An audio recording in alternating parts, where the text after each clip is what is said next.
सुप्रभातम। जयराम के शर्मा ने inter college के ऑनलाइन कक्षा में बच्चों आप सभी का स्वागत है। तो संस्कृत व्याकरण के अंतर्गत आप लोगों को विभक्तियों का प्रयोग बताया जा रहा था, जिसमें आज की लास्ट विभक्ति है सप्तमी विभक्ति। विभक्ति प्रकरण की लास्ट विभक्ति है सप्तमी विभक्ति, जिसमें अधिकरण कारक होता है। अब हम इसके बारे में समझते हैं कि कहाँ कहाँ पर सप्तमी विभक्ति लगाया जा सकता है और इसके अंतर्गत कौन कौन से नियम होते हैं। तो आइए देखते हैं नियम पहला। जो पहला नियम है उसके अंतर्गत ये सूत्र है आधारो अधिकरणम। आधारो अधिकरणम, इसका अर्थ होता है क्रिया के आधार को अधिकरण कहते हैं। इसमें सप्तमी विभक्ति होती है। क्रिया के आधार को अधिकरण कहते हैं। जैसे कोई भी काम होता है तो उसका कोई न कोई आधार होता है। तो जो आधार होता है उसी में सप्तमी विभक्ति होती है। जैसे कि यहाँ पर उदाहरणार्थ दिया गया है कि मैं गांव में रहता हूँ, यह आपका वाक्य हो गया। अब इसमें रहने का आधार यहाँ पर क्या है? गांव है, क्योंकि दिया है मैं गांव में रहता हूँ। रहने का आधार क्या है? गांव। ये गांव ना होता तो हम लोग शायद वहां पे न रह पाते, इसलिए रहने का जो आधार है गांव है। तो हमारा ये नियम कहता है कि आधारो अधिकरणम, यानी क्रिया का जो आधार है वही अधिकरण है। तो यहाँ पर गांव शब्द में हम सप्तमी विभक्ति का प्रयोग करेंगे। तो यहाँ लिखेंगे मैं के लिए आम का प्रयोग, फिर गांव में के लिए ग्राम में लिखेंगे, रहता हूं के लिए निवसाम लिखेंगे, क्योंकि निवसाम शब्द जो है क्रिया है। निवसाम शब्द क्रिया है, वस धातु। अब यहां दूसरा उदाहरण है चिड़िया वृक्षों पर बैठती हैं। चिड़िया वृक्षों पर बैठती हैं। तो यहाँ पर भी अब देखिए बैठना आ गया। बैठना क्रिया है। क्रिया का आधार यहाँ पर क्या है? वृक्ष है। क्रिया का आधार वृक्ष है, यानी बैठना क्या है? बैठने क्रिया का आधार वृक्ष है, यानी वृक्ष ना हो तो चिड़िया वहां पर नहीं बैठ पाती। इसलिए वृक्ष जो है आधार हो गया। तो अब यहाँ शुरू से क्या करेंगे? चिड़िया शब्द का हम यहाँ बहुवचन लिखेंगे चटा। उसके बाद वृक्षों पर दिया गया है। वृक्षों पर मतलब यहाँ पर बहुवचन है, तो हम यहाँ वृक्षों के लिए जो है वृक्षेषु शब्द लिखेंगे। वृक्षेषु हमारा हो जाएगा। तो चटा वृक्षेषु, उसके बाद तिष्ठन्ति। तिष्ठन्ति माने बैठती हैं, क्योंकि ये हमारी ये जो कर्ता हमारा है ये बहुवचन है, तो क्रिया भी हमारी बहुवचन की होगी ये नियम के तहत। अब ये वृक्षेष में अधिकरण कारक हो गया, तो चट्टा वृक्षेष तिष्ठन्ति हो गया। अब आते हैं नियम 2 पर। अब इसमें लिखा है साधु असाधु प्रयोगे च। साधु असाधु प्रयोगे च, इसमें 2 चीजें हैं, एक साधु है, दूसरा असाधु। साधु का मतलब होता है बच्चों सज्जन, और असाधु का मतलब होता है असज्जन, मतलब जिसको दुर्जन या दुष्ट कहते हैं। तो इसके शब्दों के योग में सप्तमी विभक्ति होती है। यहाँ पर साधु और असाधु की बात होती है, सज्जन और दुर्जन की बात होती है, वहां पर उन शब्दों के योग में सप्तमी विभक्ति का प्रयोग होता है। अब उदाहरण के लिए यहाँ देखेंगे वह आदमी दुष्ट है। वह आदमी दुष्ट है। अब यहाँ पर दुष्ट होना उस आदमी का स्वभाव है, तो यहाँ पर स्वभाव हो गया। तो वह के लिए हम क्या करेंगे? यहाँ सा लिखेंगे। आदमी के लिए नरे लिखेंगे, क्योंकि दुष्ट होना किसका स्वभाव है? आदमी का, यानी दुष्ट शब्द इस आदमी के साथ जुड़ा हुआ है, तो जिससे जुड़ा हुआ है उसमें सप्तमी विभक्ति का प्रयोग करेंगे। तो यहाँ पर हो जाएगा सह नरे। नर माने आदमी होता है, नर का सप्तमी विभक्ति बनाएंगे तो यहाँ नरे हो जाएगा।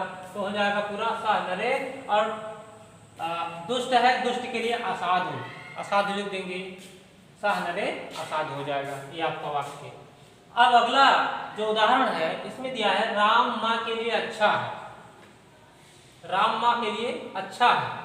तो जैसे दुष्ट एक प्रकार का स्वभाव है, उसी प्रकार से अच्छा शब्द भी मानव का एक प्रकार से स्वभाव है। तो यहाँ पर अच्छा किसके लिए है? माँ के लिए। कौन? राम। यानी राम जो है माँ के लिए अच्छा है। अच्छा शब्द माँ शब्द से जुड़ा है, इसलिए माँ शब्द में सप्तमी विभक्ति का प्रयोग किया जाएगा।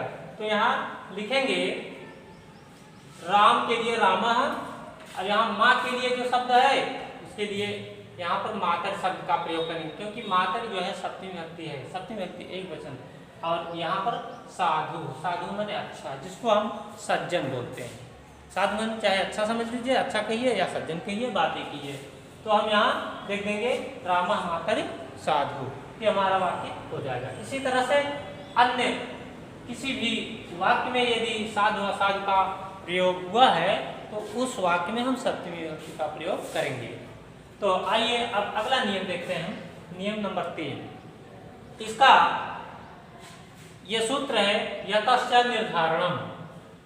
यतश्च निर्धारणम, इसका अर्थ होता है यानी जाति गुण तथा क्रिया के आधार पर किसी व्यक्ति या वस्तु को अपने समुदाय से अलग करने में सप्तमी विभक्ति होती है, जिसमें मतलब जाति गुण तथा क्रिया के आधार पर अलगाव प्रतीत होता है, उसमें इस सूत्र के आधार पर सप्तमी विभक्ति का प्रयोग करते हैं। अब यहाँ उदाहरण देखिए, नदियों में गंगा पवित्र है। अगर इस तरह से वाक्य आ जाए तो क्या लिखेंगे? अब यहाँ पर नदियों में नदीसु हो जाएगा। नदियों में का मतलब सप्तमी विभक्ति यहाँ पर हो जाएगा, नदी का सप्तमी एक वचन में नदीसु हो जाएगा। अब यहाँ देखिए नदी तो कई हैं, लेकिन उन नदियों में किसी एक नदी का वर्णन हो रहा है। कौन सी नदी? गंगा। तो इस गंगा नदी की बात यहाँ हो रही है। तो गंगा नदी किसमें? नदियों में पवित्र है। तो नदियों शब्द में यतश्च निर्धारणम सूत्र के आधार पर हम सप्तमी विभक्ति का प्रयोग करेंगे, इसलिए ये शब्द को बनाएंगे नदी। उसके बाद गंगा, गंगा स्त्रीलिंग एक वचन में है तो इसलिए गंगा को यथावत रखेंगे, और उसके बाद पवित्रतमा लिखेंगे। पवित्रतमा का मतलब होता है पवित्र है, क्योंकि पवित्र शब्द स्त्रीलिंग से जुड़ा है, इसलिए पवित्र ना लिख करके पवित्रतमा का यहाँ प्रयोग करेंगे। अब उसके बाद दूसरा नियम हमारा है मनुष्यों में राम श्रेष्ठ है। मनुष्यों में राम श्रेष्ठ, जैसा कि आपने इस वाक्य में देखा उसी प्रकार से इसमें भी उसी के आधार पर दिया गया है कि मनुष्यों में राम श्रेष्ठ है। राम किसमें श्रेष्ठ है? मनुष्यों में। यानी मनुष्य तो बहुत है, लेकिन उसमें से राम जो है उन मनुष्यों से कहीं ज्यादा अच्छे हैं, इसलिए इनको श्रेष्ठ बताया गया है यहाँ पर। अब मनुष्यों में जो दिया गया है, मनुष्यों की मनुष्य की संस्कृति नर होती है, इसलिए नर का हम सप्तमी विभक्ति बहुवचन बनाएंगे। यहाँ हो जाएगा नरेश। नरेश माने मनुष्यों में। रामः, राम श्रेष्ठ है, राम के स्थान पे यहाँ रामा लिखेंगे। उसके बाद श्रेष्ठ है, श्रेष्ठा लिखेंगे। श्रेष्ठा यानी श्रेष्ठ के लिए श्रेष्ठा का प्रयोग करेंगे बच्चों, क्योंकि ये पुल्लिंग है। क्योंकि पुल्लिंग के साथ जो विशेषण उसका लगता है वो पुल्लिंग होता है, और स्त्रीलिंग के साथ जो लगता है स्त्रीलिंग में होता है, और नपुंसक के साथ जो विशेषण लगता है वो नपुंसक लिंग का होता है। इस तरह से इसका हम प्रयोग करते हैं। तो मनुष्यों में राम श्रेष्ठ है, नरेश रामा श्रेष्ठ। ये हो गया। अब नियम 4 पर हम चलते हैं। अब इसमें देखते हैं यश च भावेन भाव लक्षणम, ये सूत्र है हमारा। इसका मतलब होता है जिसके एक कार्य से कोई दूसरा कार्य लक्षित होता है उसमें सप्तमी विभक्ति होती है। इसका मतलब यह है कि एक कार्य तो हो रहा है, उसी के साथ यदि कोई दूसरा कार्य भी हो रहा हो तो उसमें जो है हम सप्तमी विभक्ति का प्रयोग करेंगे। उदाहरणार्थ हम देखेंगे, यहाँ पर लिखा है जब गायें दुही जा रही थी वह चरा। मतलब यहाँ दिखाया है कि जिसके एक कार्य से कोई दूसरा कार्य लक्षित हो रहा है। एक कार्य तो हो रहा है कि यहाँ जब गाय दुही जा रही थी, गाय जब दुही जा रही थी क्या हो गया? वह चला गया। तो इसका अनुवाद कैसे करेंगे? अब यहाँ हम गोश, गो माने गाय होता है, गोश माने गायों के, क्योंकि यहाँ गायें बहुवचन है इसलिए गायों के लिए हम गोश लिखेंगे। दुही जा रही थी, इसके स्थान पर दुहमानासु, यहाँ सप्तमी विभक्ति का प्रयोग होगा। यहाँ पर लिखा है दुही जा रही थी, मतलब जब गायें दुही जा रही थी, गोश दुहमाने लिखा जाएगा।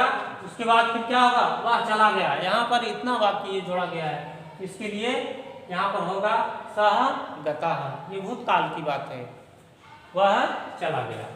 गोस दुहमानासु स गतः, ये वाक्य हो जाएगा।